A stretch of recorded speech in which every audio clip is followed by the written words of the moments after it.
Olho a Olho, com Cida Campos. O programa Olho a Olho com Cida Campos desta semana vai falar sobre a reforma da lei trabalhista. E nada melhor do que um advogado e parceiro do programa Olho a Olho com Cida Campos, doutor Rafael. Seja bem-vindo, meu querido. Obrigado. É um prazer estar aqui de volta e atender o espectador e as dúvidas do trabalhador em geral. Agradeço a oportunidade, mais uma vez, de estar colaborando com o trabalho aí. Você é parceiro. A gente sempre pega no pé do doutor Rafael aqui, que são tantas dúvidas, são tantas perguntas, doutor Rafael. E agora mais do que nunca, né? Porque a reforma chegou e as dúvidas, cheias de dúvidas. Doutor Rafael, nós vamos falar um pouquinho sobre a reforma. Será que vai ser mais fácil? Será que vai ser mais difícil? Cida, toda mudança, ela surte efeitos positivos e negativos, né? Assim foi com a mudança do Código de Processo Civil, agora com a reforma trabalhista, e toda a legislação que vier a mudar com aspectos positivos e negativos, ela vai ter efeitos diretos no trabalho. Então, assim, as pessoas estão acostumadas com um tipo de trabalho, com um tipo de rotina, e agora vão ser apresentados uma nova realidade. Não quer dizer que vai ser ruim ou que vai ser positivo, vai ser diferente. Mas, infelizmente ou felizmente, existem mudanças que vão agradar e desagradar tanto o trabalhador quanto o empregado. Doutor Rafael, toda mudança realmente já diz mudança, né? Então, para se adaptar não vai ser assim da noite para o dia, né? Mas eu espero que venha para melhorar, porque o povo merece, né? Como ficam os contratos trabalhistas?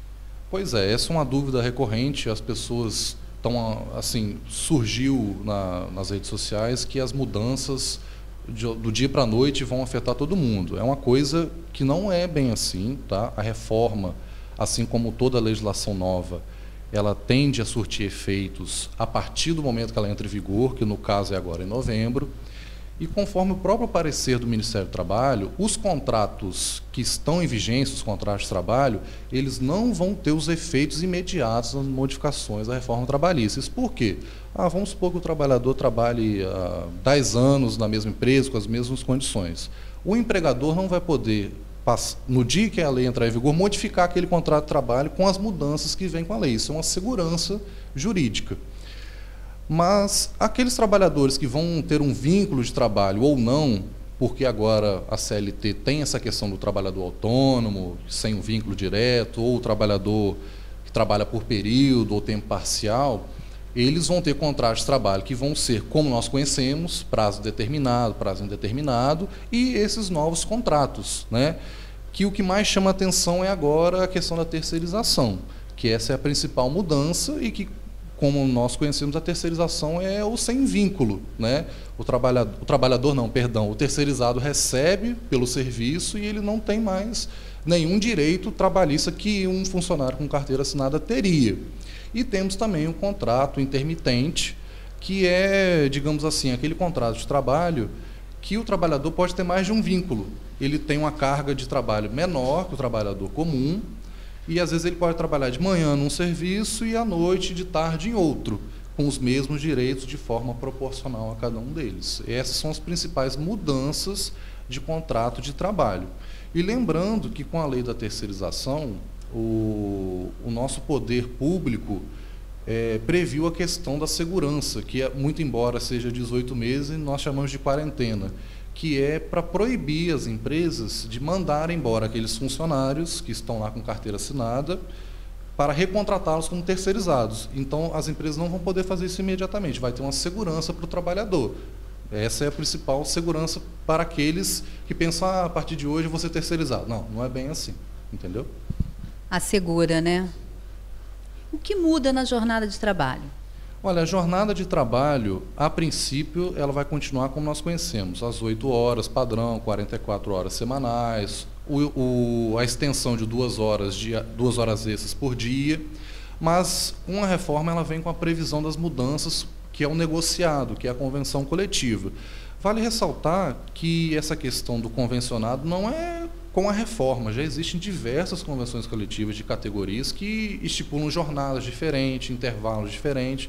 Então, assim, as convenções coletivas terão um poder maior de negociar essas jornadas. Por exemplo, a categoria de motoristas, elas podem fazer além de 2 horas diárias, que é a lei e a convenção coletiva. Então, vai depender de cada categoria, mas, a princípio, a regra vai ser a mesma, para a questão de horas extras e a quantidade de horas. Uma inovação legal também, que não é comum a todas as áreas, é a jornada de 12 por 36, 12 horas de trabalho, 36 por descanso, com o limite de 220 horas mensais, que é a mesma coisa que o trabalhador que trabalha 8 horas por dia e 44 horas semanais. Porém, ela depende também de negociação, não vai poder ser imposta de forma imediata. Tudo depende da negociação da categoria com o empregador. Como fica o horário de trabalho? Pois é. Desculpa, de almoço. Entra na mesma questão da jornada de trabalho. A lei prevê um intervalo mínimo de 1 hora para descanso e alimentação, mas também vai dar abertura para as convenções coletivas negociarem no mínimo 30 minutos ou mais. Lembrando que já existem convenções coletivas que dão intervalo fracionado de 5 em 5 minutos. Como fica, na verdade, o impacto, né, da reforma trabalhista? A hora extra, vai impactar muito? Não, a regra é a mesma. O adicional de hora extra de 50%, que é o mínimo previsto pela legislação, continuou. A carga máxima também continuou. A principal inovação é referente aos contratos de trabalho parciais e intermitentes, porque o contrato de trabalho parcial, que era aquele trabalhador que tinha uma carga diária de 25 horas, passou para 30 horas agora, com algumas questões de horas suplementares específicas. Cada trabalhador tem que observar isso. E, na questão geral, não existe modificações de hora extra. Assim, permanece, via de regra, o que já era estabelecido pela CLT. Com exceção, perdão, do banco de horas, que a compensação agora é diferente. Mas depende também da categoria e da convenção coletiva. Vai haver mudanças nas férias? Tem alguma alteração aí? Sim, mudanças tem. Essa discussão já tem algum tempo, era referente à dificuldade de muitos empregadores de conceder as férias de forma imediata, pagando aquele adicional de 1/3, com respeito, etc. O legislador agora previu a possibilidade do parcelamento do período de férias e, obviamente, do recebimento das férias. Só que ele fez uma previsão do mínimo desse parcelamento. Ela pode ser dividida em 3 vezes, sendo que a primeira tem que ser 14, 15 dias corridos, e as demais não podem ser menos de 5 dias. E agora um fato interessante que acontecia com muitos trabalhadores, eu tenho certeza disso, que é o início das férias, que às vezes começava no descanso semanal remunerado, na questão de feriados. Agora a CLT não permite isso mais, tem que ser nos dias úteis, não pode ter uma proximidade, tem uma proximidade específica, não vai poder ter isso mais. Então, teoricamente, o trabalhador vai ganhar mais dias, mesmo que seja parcelado.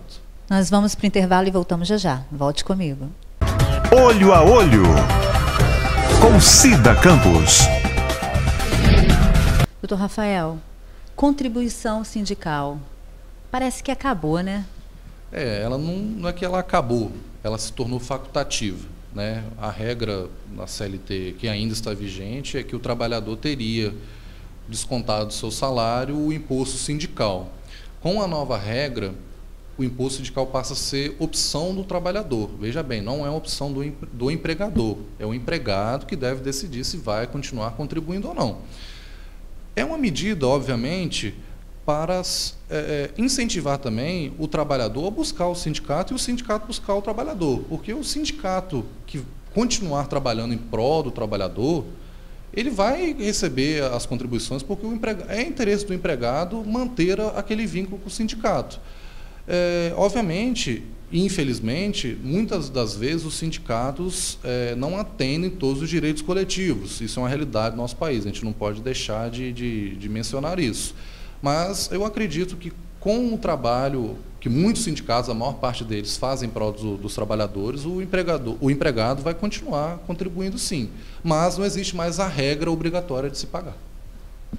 Só em tirar esta palavrinha, obrigado, já é um peso que sai das costas. Porque quando a gente fala você é obrigado, acho que ninguém gosta disso, né? Realmente, a questão da força da palavra, ela tem efeito, sim, para essa questão do trabalhador dar ou não o valor para o trabalho sindical. Eu não posso deixar aqui de reconhecer que muitos sindicatos, inclusive aqui em Cachoeiro Itapemirim, lutaram por vários direitos que estão vigentes hoje. E outros também que, infelizmente, não atendem à categoria. Isso aí é público e notório. Então, assim, é uma maneira do trabalhador também reconhecer o sindicato e o sindicato, de fato, buscar os interesses do trabalhador. Licença maternidade. Muda alguma coisa? Eu quero deixar claro que não é só para a mulher, né? Para o homem também. O papai também tem direito. É licença paternidade. É menor do que a maternidade, mas nada mudou em relação a isso. Continuam os mesmos prazos, os mesmos direitos. O que muda, que é preocupante, é a questão da grávida, né? Porque houve a mudança em 2016 que proibiu o trabalho da grávida, lactante, em zona e em local insalubre, perigoso. A mudança nova, infelizmente, trouxe essa permissão com algumas ressalvas. Contudo, o Congresso Nacional indica que até a vigência pode ocorrer uma mudança que vai proibir esse tipo de trabalho, porque é uma questão de saúde não só da mãe, mas também da criança. Risco, né? E vida é primordial. Exatamente, exatamente. Primeiramente, a segurança e a saúde do trabalhador. É o que deve ser respeitado pela CLT. FGTS. Mesma coisa, não existe nenhuma modificação em relação a isso. Inclusive, é válido ressaltar que, pelo fato de estar sendo extremamente publicado, noticiado, que agora as convenções coletivas vão negociar tudo, existe um limite para isso. As convenções não vão poder, por exemplo, negociar 13º, FGTS, a contribuição da Previdência. Isso são coisas que o trabalhador não vai ter nenhum direito prejudicado. Vai continuar, o empregador deve recolher e é direito do empregado. Quem trabalha com a carteira assinada, perderá algum direito? Não, perderá direito não. Obviamente, o trabalhador, dependendo da categoria, pode ser que alguns direitos sejam modificados. Agora, perder direitos, não se pode falar em perder direitos. Os direitos estão sendo modificados de uma certa forma, como concessão, prazos e etc. Não existe essa questão de perder imediatamente direitos, eles são modificados. Então, trabalhador, tranquilo, perder o direito nunca, só ganhar. Isso daí é tudo, né? Porque um trabalhador o salário já está tão defasado, tudo tão atrasado no nosso país. Mudar alguma coisa para pior não dá, né, doutor Rafael? É o que eu acho assim, Cida, a gente tem que estar preparado para todo tipo de mudança, e o trabalhador também. Como eu havia dito, mudanças podem ser ruins e podem ser boas. O tempo dirá se essas mudanças serão boas ou ruins. Mas é fato que alguns direitos estão sendo modificados, e isso causa um certo desconforto no trabalhador. E quem trabalha com MEI? Haverá alguma mudança? Veja bem, com a lei da terceirização, agora o MEI se assimilou a qualquer pessoa jurídica privada na questão de contrato de trabalho. O problema é que, com a terceirização e essa possibilidade de contratos autônomos, existe uma possibilidade de defasagem de número de carteiras assinadas. Por quê? Em questões de imposto, o MEI, ele é menos oneroso do que o outro tipo de contrato de trabalho. Então, existe a possibilidade de muitos trabalhadores migrarem para esse tipo de empresa. Ou, se não, deixarem de ter carteira assinada para virar microempresários. Doutor Rafael, é possível entrar na justiça após a rescisão do contrato? Sim, inclusive o direito à reclamação trabalhista ela em qualquer momento, tá, Cida? Não só com a rescisão do trabalho. O trabalhador que tiver direitos lesados durante o contrato de trabalho, ele tem direito de ingressar na justiça e requerer aquilo que é de direito. Inclusive, ele pode até pedir a rescisão indireta do empregador, que é como se ele fosse demitido sem justa causa, pela falha e pela ilegalidade que o empregador está cometendo no contrato de trabalho. Você que encaminhou essa pergunta e essa resposta exclusivamente a você. Não vou citar nomes a pedido, né, dos nossos parceiros. Doutor Rafael, um funcionário, ele trabalha em uma empresa de mármore, ele não recebe o salário em dia, ele não recebe passagem, vale transporte, mora em outro município e está tendo dificuldades para vir trabalhar por motivos de não receber o salário. E, além disso, a empresa ainda solicita que ele venha aos sábados e, às vezes, no domingo. Qual o procedimento que esse funcionário... E não tem carteira assinada. O primeiro conselho que eu dou para o telespectador é procurar um profissional, um advogado ou até mesmo um sindicato da categoria, porque, pelo relato, são inúmeras irregularidades. Primeiro que o contrato de trabalho sem carteira assinada, muito embora não tenha efeitos negativos para os direitos do trabalhador, é uma questão formal. O trabalhador tem que ter o registro na carteira, tem que ter todos os direitos ali assegurados, que é uma questão de respeito ao que está previsto na lei.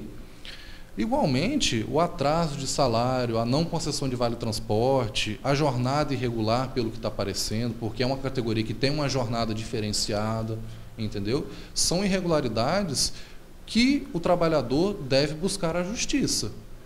Porque se ele continuar nesse meio, ele só está sendo lesado, ele não está ganhando nada com isso. Ele deve procurar um profissional, um advogado trabalhista, ou o sindicato, que também dá assistência jurídica a ele, para sanar esse tipo de irregularidade. Se acaso esse funcionário não tem dinheiro para vir trabalhar, se ele faltar, corre o risco de ser descontado? Veja bem, se o empregador não está concedendo meios dele trabalhar, que é o salário, o vale-transporte, muito menos poderá descontar do salário dele, né? Já não está pagando. Então, assim, se descontar, mesmo que pague, é ilegal também. O funcionário, ou trabalhador, ele tem direito a quantas faltas durante o ano? Depende. É uma questão de qual direito seria em questão. Para o efeito das férias, a CLT vigente e a CLT que está por vir, ela tem um rol de faltas que diminui, que a cada número de X de faltas diminui gradativamente o número de dias de férias, começando com 5 faltas, né? Então, se você faltou 5 faltas, tenha certeza que você não terá 30 dias de férias, e assim por diante.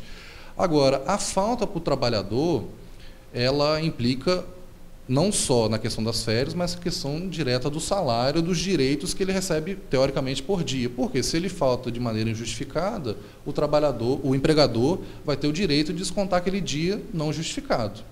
E isso pode resultar com um determinado número de faltas, que não existe um conceito exato. A jurisprudência fala que é 30 dias, pode resultar em justa causa para abandono de emprego. Isso é muito sério. Muito sério. Muito sério. O trabalhador, quando faltar, deve atestar. Existem as causas que dão direito ao trabalhador faltar, que estão previstas em CLT, e tem as formas também, um atestado médico, ou aconteceu alguma coisa, ele deve entrar em contato com o empregador dele e justificar a falta dele. Agora, no caso desse outro funcionário, desse funcionário específico que nós falamos a situação dele da empresa, ele já está mais do que justificado. Não está recebendo, não tem dinheiro para trabalhar, não tem como, né? Então, está respondido a vocês. Quando a pessoa quer entrar na justiça, recorrer a uma ação, ela paga por essa ação? Como funciona isso? E ela pode recorrer a essa ação? Nós no meio jurídico a gente brinca que qualquer pessoa pode processar todo mundo. Agora, se ela vai ter direito ou não, cabe ao judiciário. Toda pessoa, todo trabalhador que tiver o direito lesado, ele pode e deve recorrer à justiça para reaver aquilo que ele não recebeu. Porém, atualmente, o que acontece? O trabalhador ele tem uma condição hipossuficiente em relação ao empregador. Então, normalmente, ele tem os benefícios da assistência judiciária, justiça gratuita. Então, ele ingressa na Justiça do Trabalho sem um ônus inicial, que seria custos processuais, que são o custeio da justiça em geral. Eu vou interromper um minutinho. Nós vamos para o intervalo e voltamos já já. Volte comigo. Olho a Olho, com Cida Campos. Como eu havia comentado, existe os custeios do processo. Com a vigência da nova CLT, existem algumas mudanças que o trabalhador deve ficar específico. E essas mudanças, infelizmente, são decorrentes da demanda exacerbada de ações trabalhistas com fatos, muitas das vezes, que não eram verdades. Tá? É uma reação do nosso poder. é claro isso, né, que passou a arbitrar determinados ônus para o trabalhador também, porque a princípio ele não pagava nada, né, dependendo do salário. Porque na justiça comum, o nosso Código de Processo, ele existe normas para conceder assistência ou não. Cabe ao juiz verificar isso, e se ele verificar que a parte tem condições de arcar com os custos processuais, a parte é intimada a pagar aquelas custos conforme o valor da causa, seus pedidos. Agora, o que acontece com a CLT nova? Ela está prevista que em caso, por exemplo, de perícia, que é perícia contábil, perícia técnica de insalubridade, essas coisas assim, se o trabalhador for sucumbente, que é quando a gente diz que ele perdeu aquele pedido, quando ele pediu e a justiça reconheceu que ele não tem direito àquilo, a nova CLT prevê que mesmo com assistência judiciária, ele deverá arcar com esse custeio. E, às vezes, se ele tiver crédito em outras ações trabalhistas, a justiça poderá recorrer a esses créditos. Então, o profissional e o próprio trabalhador têm que tomar muita atenção para, às vezes, não pedir aquilo que ele não tem direito. Visivelmente, ele não tem direito. Então, assim, existe sim uma possibilidade de se pagar, mas, em geral, o trabalhador tem condição de hipossuficiente. Todo profissional, o advogado ou o sindicato em questão, vai orientar o trabalhador sobre as condições do processo dele, que é uma coisa que varia de processo para processo. Mas, a princípio, a regra é que tem os benefícios da assistência judiciária. E aí tem que pagar. Exemplo. Qual é o custo? Depende. Valor da causa, dos honorários que vão ser fixados pelo juiz, pelo trabalho que foi realizado pelo profissional perito. Isso é uma coisa que não tem como prever. Existem as tabelas de custeio, que é custos processuais, que é conforme o valor da causa, custeio de oficial de justiça, etc. Mas, assim, esse valor específico a gente não tem como definir, depende de cada demanda. E esse valor não é definido pelos advogados, né, doutor Rafael? Não. Os valores de custos processuais, perícia judicial, isso não é o profissional advogado que faz, isso é a justiça, conforme as tabelas que eles têm, os procedimentos já previstos em lei. Então, por favor, não briguem com os advogados por este motivo. Não é culpa do advogado. Doutor Rafael, honorário do advogado, como é pago, qual é o percentual? Então, a classe de advogados, assim como muitas outras classes, ela é regida pelos contratos individuais firmados com seus clientes. A OAB, em vários estados, possui a tabela de honorários que nós aferimos como mínimo, né? Que seriam aqueles preços médios para determinadas ações, determinadas diligências, serviços. Mas, a princípio, o percentual de advogados geralmente é fixado em 20% a 30% do valor aferido à causa, ou valor, dependendo do contrato, 20% em primeira instância e 30% a segunda instância, que é questões de recurso, etc. Não existe uma definição se o advogado vai cobrar isso ou não. Isso vai de cada profissional, é o que a nossa classe prevê de forma indireta. Cada profissional trabalha com o seu valor de percentual, varia de cada contrato que ele firma com o cliente. E existem também os honorários sucumbenciais, que são os honorários que são provenientes do próprio processo. Isso não é a parte, o cliente que paga, é a parte que foi vencida que deve pagar o honorário daquele advogado que venceu a causa. Entendeu? Isso não é o cliente que paga. Esse percentual é fixado pela justiça e não é retirado dos créditos do trabalhador. É a outra parte que paga. Boa lembrança, boa dica e bom esclarecimento. Muito bom, doutor Rafael. Vale ressaltar que essa questão sucumbencial agora no Justiça do Trabalho é com a própria CLT agora, nova, porque anteriormente os tribunais estavam decidindo que só os honorários de sindicato que eram devidos. O advogado não recebia os honorários sucumbenciais. Agora, com a nova CLT, existe essa previsão. O João entrou na justiça para receber o direito, seja qual for. Ele pode acompanhar o processo ou somente o advogado? Olha, Cido, o processo é público, né? A parte que ingressa com o processo, ela tem direito de saber o andamento, o que foi feito, em que grau que está o processo. Isso é uma coisa que é direito de todas as partes que atuam no processo, advogados, partes, etc. No caso da Justiça do Trabalho, pelo fato do processo ser eletrônico, ele depende de uma chave de acesso, que a gente chama de token. Isso dificulta o cliente de visualizar o processo, porque depende de uma inscrição no programa, etc. Mas o advogado, ele pode sim mostrar, e ele deve, inclusive, fornecer informações ao cliente para saber em que grau está o processo dele. E, igualmente, as varas do trabalho também devem fornecer esse tipo de informação. O trabalhador munido de documento, sabendo onde o processo dele está tramitando, ele pode se dirigir a esse posto do trabalho e pedir informação, que a vara do trabalho vai dar essa informação, número do processo, em que grau que está, e etc. O advogado ele não pode deixar de passar o número do processo para o cliente. Ele pode omitir isso?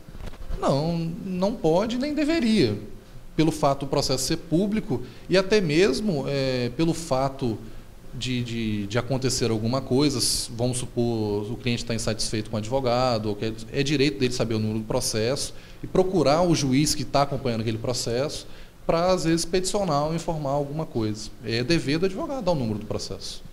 Doutor Rafael, e quando o cliente não está satisfeito com o trabalho do advogado? Ele pode mudar de advogado e o que tem que ser feito? Veja bem, Cida, a relação cliente-advogado ela se dá normalmente por um contrato. Depende das condições que o contrato vai estar estabelecido, né?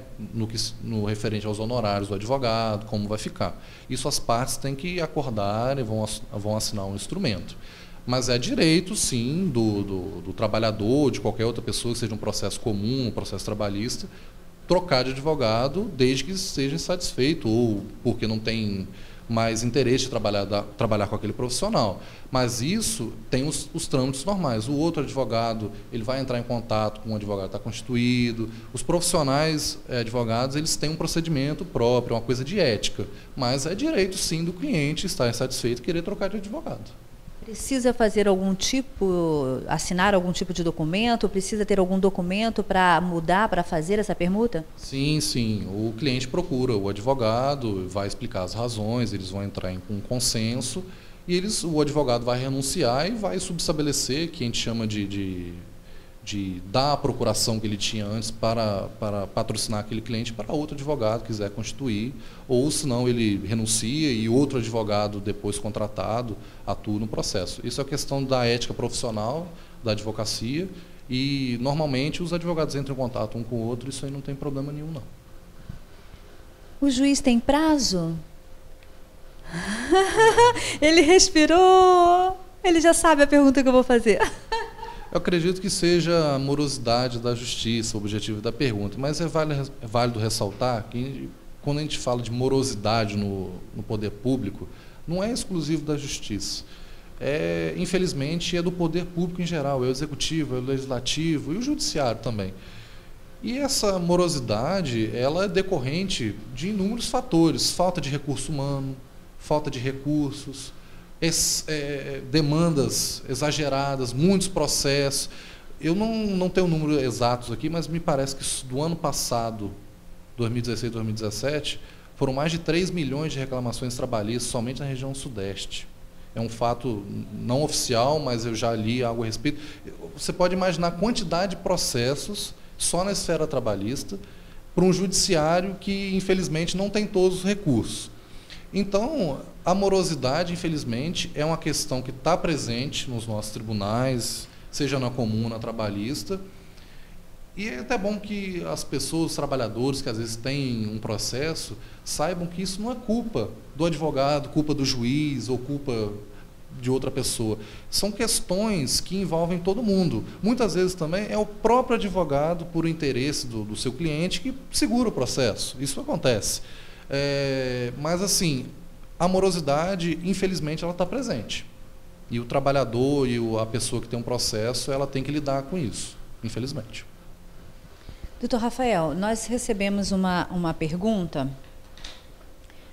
O João, ele entrou na Justiça Trabalhista, teve audiência, o processo foi encaminhado para Vitória, nós estamos falando Espírito Santo, né? Foi encaminhado para Vitória, Vitória foi para Brasília. E aí, o cliente, o João, ele não ficou satisfeito com o resultado. Ele pode entrar de novo na justiça, requerendo essa mesma coisa, esse mesmo pedido? Eu vou te passar daqui a pouquinho. Nós vamos para o intervalo e voltamos já já. Volte comigo.